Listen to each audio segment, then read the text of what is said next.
ناظرین کرام، مدینہ کی طرف واپسی کا سفر تھا۔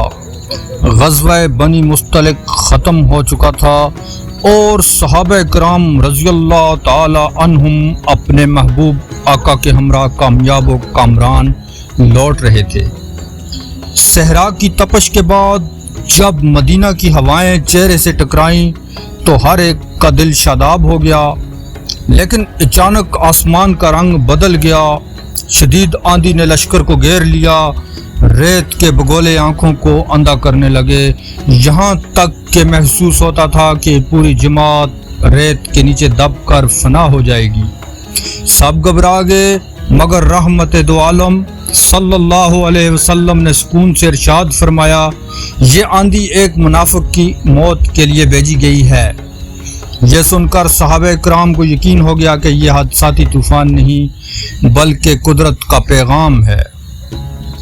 مدینہ پہنچے تو خبر ملی منافقین کا ایک سردار رفاعہ بن زید بن تابوت مر چکا تھا۔ آندھی کا راز کھل چکا تھا۔ اسی شام ایک اور امتحان پیش آیا۔ لوگوں نے اپنی سواریاں باندھی تو حضور اقدس صلی اللہ علیہ وسلم کی اونٹنی دکھائی نہ دی۔ سب گھبرا کر ڈھونڈنے لگے۔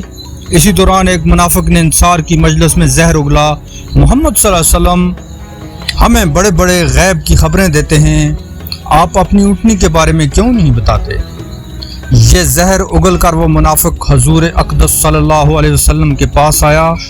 ابھی اس نے کچھ کہا ہی نہ تھا کہ آپ صلی اللہ علیہ وسلم نے اعلان فرمایا کہ ایک منافق نے کہا ہے کہ محمد صلی اللہ علیہ وسلم کو اونٹنی کی خبر کیوں نہیں ملتی؟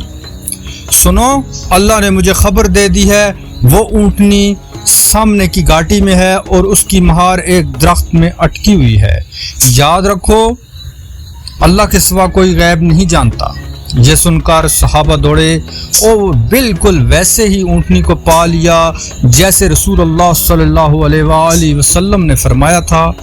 منافق کا رنگ زرد پڑ گیا، وہ کانپتا ہوا واپس گیا اور انصار کی مجلس میں بیٹھے لوگوں سے پوچھا، کیا میری بات تم میں سے کسی نے حضور صلی اللہ علیہ وسلم کو پہنچائی ہے؟ انہوں نے کہا، نہیں، ہم میں سے کوئی بھی اپنی جگہ سے نہیں ہلا۔